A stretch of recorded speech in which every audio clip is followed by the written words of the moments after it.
Hey Mustangs, welcome back to a new year of school and a new season of Mustang Roundup. We're very happy to be here. I'm Margot Cups. I'm Liz Dismukes. And we have a very exciting show for y'all today.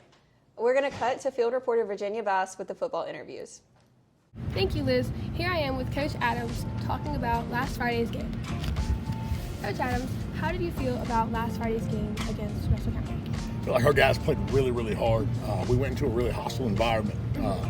I won't say it was the most well officiated or cleanliest played game that I've ever been a part of. So there were a lot of challenges there. They were a really athletic team. Our guys played hard for 48 minutes. Didn't play the cleanest brand of football in terms of we had more penalties than I'd like, more turnovers than I'd like. But the effort was outstanding, resulting in a huge win to put us at 1-0 in the region right now. What was your mindset going into the game?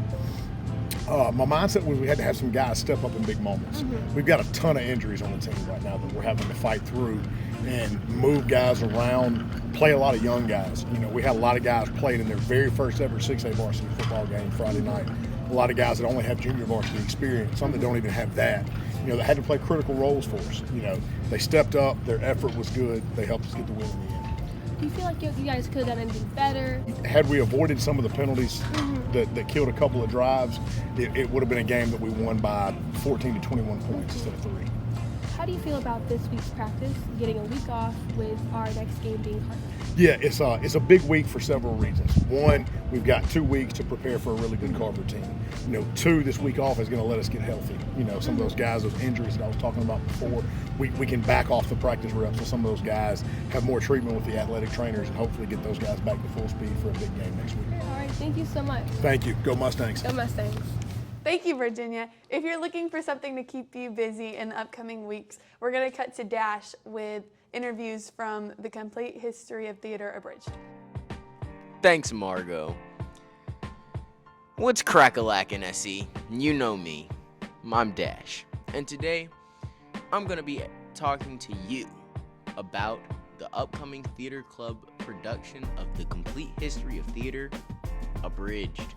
And so right off the bat, what is this show about? So this show is a hilarious farce that takes you through all the different periods of history, different playwrights, different theatrical terms, and kind of breaks it down into quite a humorous show. There's it's a lot of sight gags, some onstage battles, some Star Wars references, but it just makes for a fun evening of laughing and just having a good time kind of in the world of theater.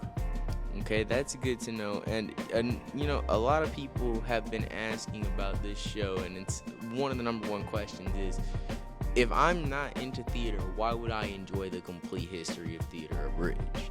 Well, that is a good question. So the show is, yes, it is all about theater and theater history and theater references. But the funny thing about this show is it has audience involvement. There are 3 different endings to the show, and the endings are different every night. There's a lot of sight gags and a lot of comedy. Whether you get some of the theater references or not, the jokes will land and you'll find things funny. So that's why, you know, it's a show not just for people who enjoy theater, but for people who enjoy laughing and like a good farce. And so what would you say to people that the audience involvement might be a turn-off for them? It's not a ton, and the audience involvement is more like the cast addresses the audience a few times. They may come out and speak to you in the audience as the show is happening. There's a couple people who get pulled on stage, but overall it's not super intimidating. I wouldn't be worried about it, and at the end of the day, it's for a fun time and to have a good time. All right, and so this is going to open the Mustang players' entire season, so how well do you think this is going to go over? How good of an opening show do you think this is? I think this will be a pretty solid opening show. I think it brings some comedy into our season. I think that it will allow people to laugh and see all the different styles of theater that we are capable of doing. And I think it just gives back to what we do here in our performances. And what reason would you give to the student body and faculty to come see this production? because this play is so experimental and wonderful. It's like nothing they've done before. It's very interactive with the audience. Like, we bring people up stage, we walk people around, we have call and responses. It's really fun. And before we go, could you please tell me the dates of the performances and what times they are? Yes, the dates of the performances are September 21st at 7 o'clock, September 23rd at 2 o'clock and 7 o'clock. So we'll have a double show day that day. And then Sunday, September 24th at 3 o'clock, and that will be our closing matinee show. Tickets are $7, and they can be purchased on GoFan every night. We only have a limited capacity of 60 tickets that can be sold. So once those 60 tickets are sold and we are sold out, we are not able to sell any more tickets. So you want to get those just as quick as you can. Thank y'all. This year we're going to do a new segment called New to SE. We're going to start off this year with the assistant principal, Miss Perdue. Okay, so we're here today with Miss Perdue. How was your first year being an assistant principal? I really enjoy it. I came from the little bitty ones, kindergarten through second grade, so it's nice just to talk to a student that understands what I'm saying. I don't have to put it in like baby terms to them. So I'm really enjoying that, and a lot of students I've taught are now at the school, so it's neat to see kids that I've taught growing up and being in school here. All right, and what's one of the main differences between being in a high school versus being in an elementary school? In high school, I feel like I can have real conversations with students. We can talk about what's going to happen coming up. With little kids, you're just trying to get them to understand what it's like to even be in school. So now we're able to talk about a future, and it's neat to have those conversations with the students. All right, and last question, what makes Stanhope Elmore stand out among the Elmore County schools? I think we have a great community. All of our kids, a lot of them start here at Casada, move their way up, and they all play sports together. They all go to church together. They do all the things together. So it's just a big community. Even though it's bigger than all the other county schools, it's still a small, close community. Thank you. Thank you. Thank you, Mrs. Perdue. We can't wait to see what you do for SE.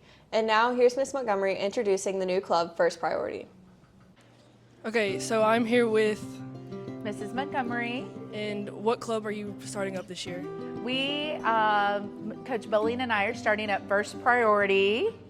What is First Priority about? First Priority is a Christian club that we decided to start up because of last year, and we know that we've been through a lot, and so we just want it to be a club that is, number one, peaceful, but that is also encouraging for kids to come and learn a little bit about Jesus. Okay. Where do you see this club in 2 years? Gosh, well, I see it flourishing and just continuing to grow. We're hoping that people will spread the word. We've passed these out before and for Tuesday's meeting, but we are gathering in the library every Tuesday morning at 7 a.m. So everyone is welcome to come, and so we're just so excited to see it grow. Is there anything the students need to bring? No, just themselves. If they'd like to bring their Bible, they can. They'll have their phones available for a Bible app if they'd like. So we would definitely encourage you to do that, but basically just bring an open heart, an open mind. There are kids that are going to be singing specials, and it's all student-led. So this is not something that teachers are going to lead. Don't worry. It's not about us. It's about you guys sharing with each other, sharing with your friends, the love of Christ.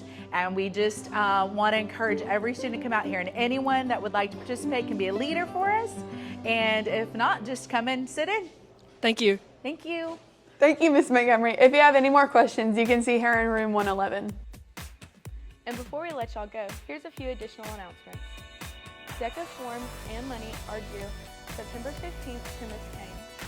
The fee for returning members is $15 and new members is $25. See Ms. Kane in room 608 for more information.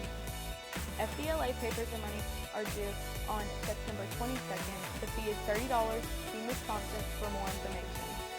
Junior Civitan forms and money are due to Ms. Barfoot on September 20th. The fee is $30. Alabama Shakespeare Festival is hosting a pumpkin run. Find Kaylee Simmons for more information.